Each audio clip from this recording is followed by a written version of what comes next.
Okay, I've been waiting a long time for this conversation. I feel like we went back and forth 100 emails, so we're finally here. Aviv Wolff, CEO of a company called Remilk, correct? Correct. What is your background? Who is Aviv Wolff, and what the heck is Remilk? Talk to me. So my name is Aviv. I'm the CEO and the co-founder of Remilk. I'm not coming from any scientific background.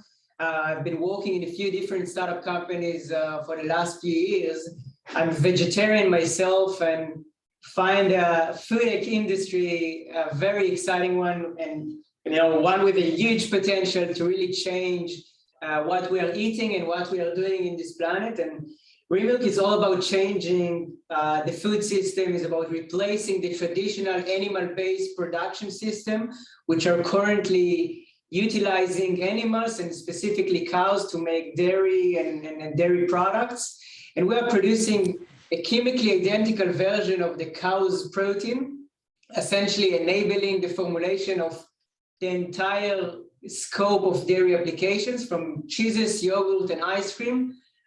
Using a process called precision fermentation, we're actually able to produce the same molecules that you can find in cow's milk, and by that also to formulate derivative applications that taste and feel exactly like the animal-based dairy products that we all know and love. So essentially, wow.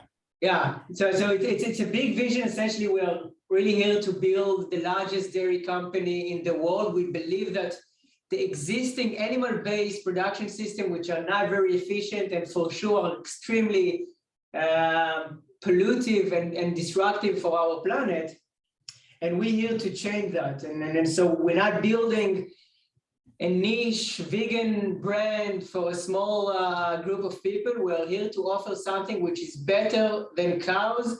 We are competing with cows on milk production, and we think we have so many reasons to be better, not only in taste and environmental impact, but also in terms of unit economic and production cost. Yeah. Wow. Okay, I have two questions for you. Question number one, if I'm lactose intolerant, can I drink your milk?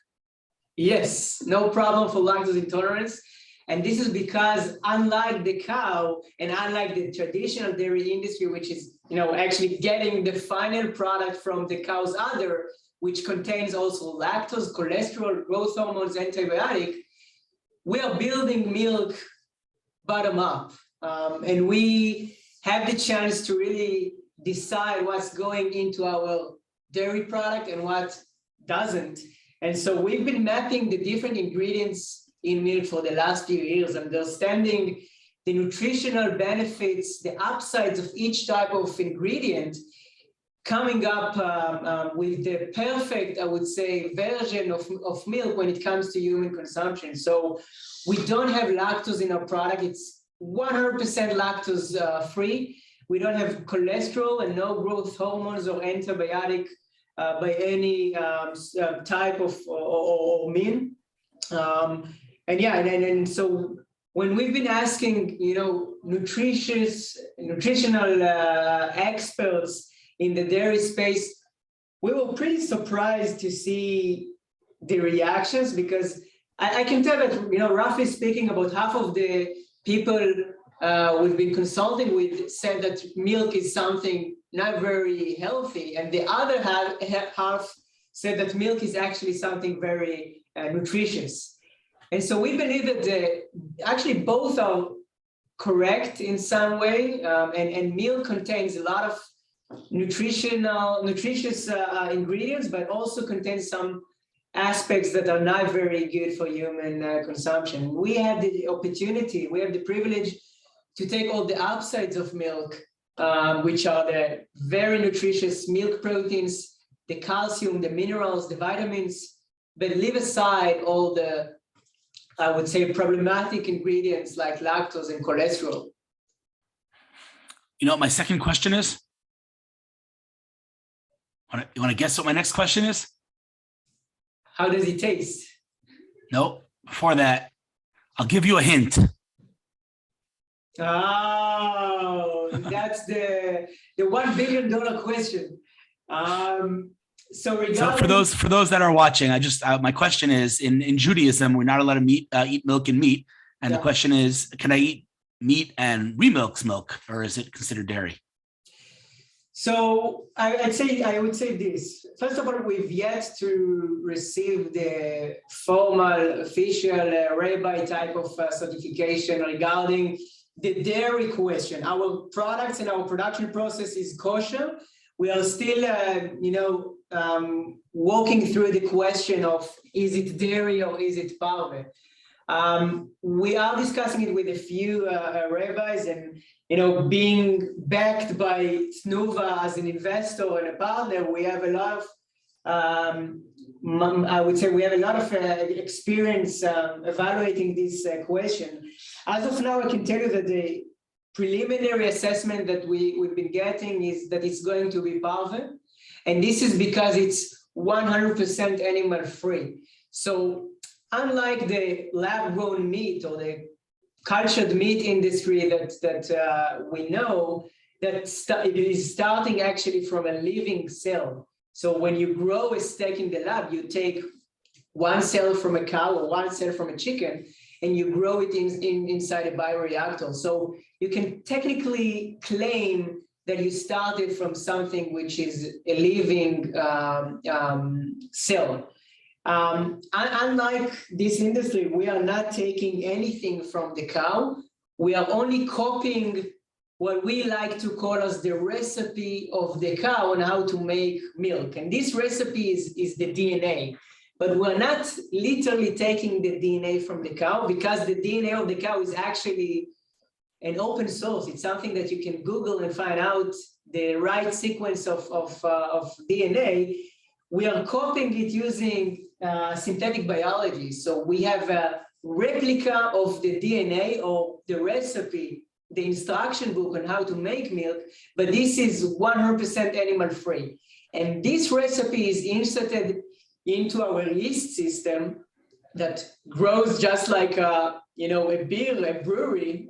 We grow yeast that produce identical milk proteins. So it's essentially 100% animal free. And this is why the rabbis that we are talking with tend to consider our product as parve, which is a very big news for the Jewish community around the world. Yeah, it's true. I mean, I'm enjoying some good Beyond Burger or Impossible Burger with some cheese. It's a game changer. So, I mean, I see behind you this, this background that looks like a lab and a lot of scientists. And the first thing I asked you when we opened the Zoom is that a virtual background or a real background? Apparently, it's a real background. How many people work at the company right now? The what? Sorry? How many employees? So we are about 70 full-time employees, most of them located here in Israel. This is our R&D center behind me.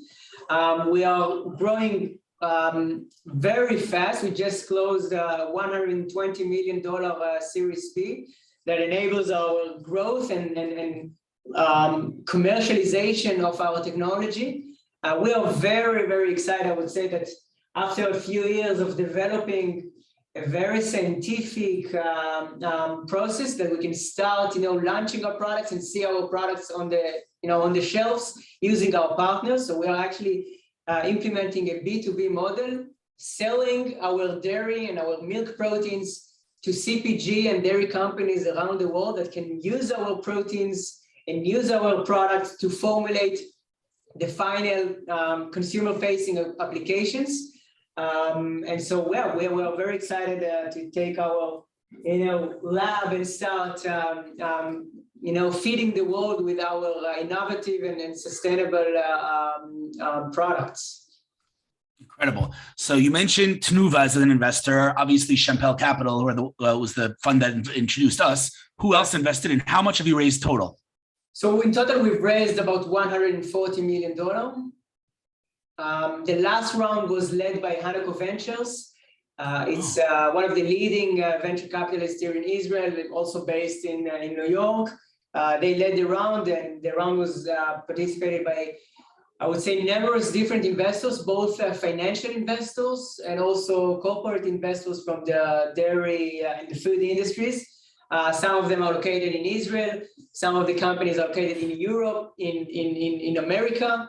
And yeah, we are very happy with the group of investors that showed a voice of confidence once again after investing in Remilk also in previous rounds. And this round is extremely important for us because really gives us all the power and all the resources to take our dream and make it a reality and start launching our products and scaling up towards a very significant volume, and that we can start actually make an impact. And so for us, 2022 is a crucial, amazing and exciting year that we take our vision and put it on the plates of everyone around us. Right. So to be clear, you're pre-revenue right now. In other words, you're not selling yet, correct? Correct. Amazing. Okay, so just kind of give me for 1 second the background before this company. I mean, you told me you worked for other startups. You're the founder of the company, I assume? Yes. Where did this idea come from? So I've spent as I mentioned, a few years in the Israeli high-tech ecosystem, working in different startup companies, mostly in the software and cyber spaces. Including co-founding a cyber startup that raised his initial capital. And then I realized that I'm looking for something different. I'm looking for, to make an impact on this world and really ask myself the simple question of what I'm going to do in the next few decades and how can I be meaningful and impactful to the entire universe. And I find the food problem, I would say the problems in our existing food industry to be one of the most urgent problems that humankind is facing in general. And this is for so many different reasons. And I give you some very basic examples. When I first founded Remilk, I realized that animal agriculture, which is the method that we're using to produce meat, dairy, eggs, and so on, is responsible for utilizing about 50% of the world's habitable land. Now, if you look on all the reports and calculations moving forward, even the UN claims that by 2050, which is just a few years down the line, basically, we're going to consume 2 times more food. So 2 times more than 50% means that, it's 100%. Obviously, we don't have enough land to continue this inefficient method of producing our food. And for me, it was a very, sad moment, but also a very powerful moment when I realized that this is something that I would like to change. And this is what I would like to dedicate my life for. And really, this is, I started by saying we're building the largest dairy company in the world. We're not trying to do, a very quick exit startup type of scenario. We're to build something big. And we think that our process, utilizing about 1% of the land compared to cows, is going to be the solution for this problem. Now, the footprint problem is just one out of very wide scope of other problems that the animal-based industry is having. And for me, it was very straightforward. I would say it was a no-brainer decision that the food tech and influencing this problem using food is something that I'm extremely passionate about and looking to to do big things in this regard.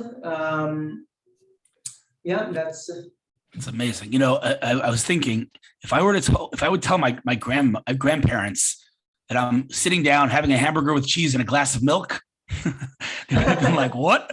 It's amazing. It's amazing to see how Israeli technology is just disrupting anything and everything. It's unbelievable. Yeah. All right. So listen, it sounds like you have a lot going on. I'm extremely excited to see where this goes. As someone who, I'm not really lactose intolerant now, but I kind of was. I don't know if I am still. It's weird, but very, very exciting stuff. And if I can help with anything, of course, let me know. And looking forward to hearing where this company goes. Thank you, Len. Thank you very much. All right. Thanks, man. Great to meet you.